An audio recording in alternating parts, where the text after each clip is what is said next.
ऐसे तो दूध से बहुत सारी चीजें बनाई जाती है, बट आज जो मैं बना रही हूँ वो बहुत ही आसान तरीका है। बस थोड़ा सा उसकी टेक्निक को समझनी होगी। तो जो मैं आज बना रही हूँ वो मैं दूध की बूंदियाँ तैयार की हूँ, और इस बूंदी से आप लड्डू भी तैयार कर सकते हैं। बट मैं इसे लड्डू नहीं तैयार कर रही हूँ, बस मैं आपको यहाँ दिखा दे रही हूँ कि आप लड्डू भी तैयार कर सकते हो। बट इसमें एक चीज नहीं डालनी होगी, तो वो क्या नहीं डालनी है, मैं आपको सब कुछ आगे बताऊंगी। और इसे आप कई दिनों तक स्टोर करके फ्रिज में रख सकते हो। अगर कुछ मीठा खाने का मन करे तो इसे भी खा सकते हैं। तो हम सबसे पहले क्या करेंगे, देखिए मार्केट में ये जो सिट्रिक एसिड होती है वो बहुत आसानी से मिल जाती है। इसकी मदद से ना, जो हलवाई वाले होते हैं जो मिल्क केक बनाते हैं इसी की मदद से बनाते हैं। तो मैं भी मिल्क की बूंदियाँ इसी से ही बनाऊंगी।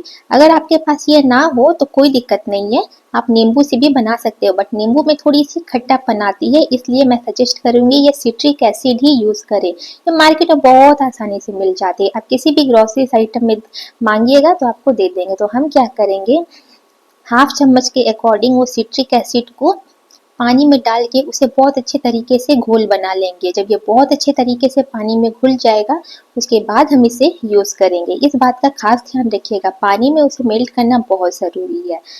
तो ये जो मिल्क बूंदिया है इसे बनाने का ऐसा कोई डिफरेंट टेक्निक नहीं है, बहुत ही सिंपल है और बहुत ही आसान तरीके से बन भी जाती है। तो मैं यहाँ पे 1 किलो दूध से बना रही हूँ, आपको जितनी मन हो आप उतने दूध लेके बना सकते हो। तो मैं यहाँ पे ठीक इस कढ़ाई पे 1 किलो दूध को मैं डाल दूंगी, उसके बाद इसे हल्का सा उबाल आने के लिए छोड़ दूंगी। तो अगर आप लोगों को इसी तरीके से बहुत ही आसान तरीके से बनने वाली रेसिपी चाहिए तो आप लोग मुझे जरूर कमेंट करिएगा। मैं आप लोगों के लिए इसी तरीके से आसान से बनने वाली सारी चीजें की रेसिपी लेके आऊंगी, जिसे बनाना बहुत आसान होता है। तो देखिए धीरे धीरे इसमें से वेपर निकलने लगी है, तब इसमें हम क्या करेंगे, चीनी ऐड कर देंगे। हमें चीनी को पहले ही इसमें ऐड करनी है, हमें बाद में बिल्कुल ऐड नहीं करनी है। फिर हम इसे इसी तरीके से चलाते रहेंगे ताकि ये हमारा कढ़ाई में चिपके ना, क्योंकि अगर चिपक जाएगा तो फिर वही जलने वाला टेस्ट आएगा जो हमें बिल्कुल नहीं लाना है। तो बस इसी तरीके से आप इसे मीडियम फ्लेम में रखते हुए चलाते रहिएगा। जब आपके दूध में अच्छे से बॉयल आने लगेगा उसके बाद ही हम आगे की प्रोसेस करेंगे। तो ये मिल्क बूंदिया बनाना बहुत इजी है, और ठीक इसी प्रोसेस से हम मिल्क केक भी तैयार कर सकते हो। तो अगर आप लोगों को मिल्क केक की रेसिपी चाहिए तो मुझे कमेंट करिएगा, मैं वो भी लेते आऊंगी। देखिए मेरा यहाँ दूध में बहुत अच्छे तरीके से उबाल आ चुका है। अब मैं क्या करूंगी, इस सिट्रिक्स वाली जो पानी है मैं इसे हल्का हल्का ड्रॉपलेट करके मैं इसमें डालूंगी, ताकि ये दूध फटे तो एकदम बूंदिया टाइप की ही फटे। तो इसलिए इस बात का भी खास ध्यान रखिएगा, थोड़ा थोड़ा करके ही डालिएगा और उसे चलाते रहिएगा। एक दो बूंद करके डालिएगा तो आपका बहुत अच्छे तरीके से ये बूंदिया वाली शेप में आ जाती है। देखिए धीरे धीरे मेरा दूध भी फटने लगा है, तो बस इसी तरीके से आप धीरे धीरे करके डालिएगा। और देखिए फट रहे तो छोटे छोटे दाने बन भी रहे हैं, मतलब एकदम परफेक्टली है बूंदिया के लिए और मिल्क केक के लिए भी। बस कुछ ट्रिक होती है, बस उसे हमें फॉलो करनी पड़ती है। तो देखिए मैं आपको दिखा रही हूँ यहाँ पे किस तरीके से ये दूध फट रही है। बस इसी तरीके से आपको करना है और आपको चलाते रहना है जब तक इसका पानी कम ना हो जाए। तो मैं इसे बहुत देर चलाई चलाई, तो देखिए इस स्टेज तक मैं आई हूँ जिसमें मेरा सारा दूध फट चुका है। तो इस दूध को फटे हुए देख के आप सोच रहे होंगे कि ये तो छेना बन गया है, बट ये छेना नहीं बना है। आपको इसी तरीके से इसे चलाते रहना है, इसके पानी को बिल्कुल ही नहीं फेंकनी है, क्योंकि जो भी फ्लेवर है, मीठापन है, इसी में ही घुलना है। तो आप पानी को बिल्कुल मत हटाइएगा और समय देते हुए इसे चलाते रहिएगा, और इसके पानी को पूरे अच्छे तरीके से सोख करना है। बस एक बात का खास ध्यान रखिएगा, जब तक दूध आपका ना फटे तब तक आपको चलाना है, नहीं तो अगर नीचे चिपक जाएगा तो फिर फ्लेवर और टेस्ट खराब हो सकता है। तो मैं इसे अब इस तरीके से हाई फ्लेम में लगा के छोड़ दूंगी ताकि पानी मेरा बहुत अच्छे तरीके से उड़ जाए और मेरा जो छेना है वो अच्छे से तैयार होके मेरा मिल्क बूंदिया बन जाए। और देखिए जब इस तरीके से पानी हल्का हल्का कम होने लगे तब उसमें थोड़ा थोड़ा करके पैचेस भी डाल सकते हैं, जिस तरीके से मैं यूज कर रही हूँ और चला रही हूँ। तो बस यही प्रोसेस है। बस आपको अब इसकी पानी बिल्कुल ही कम करनी है, जैसे जैसे कम होगा ना देखिएगा आपका जो ये छेना जो फटा है वो एकदम बूंदिया वाली शेप में आना शुरू भी हो जाएगी।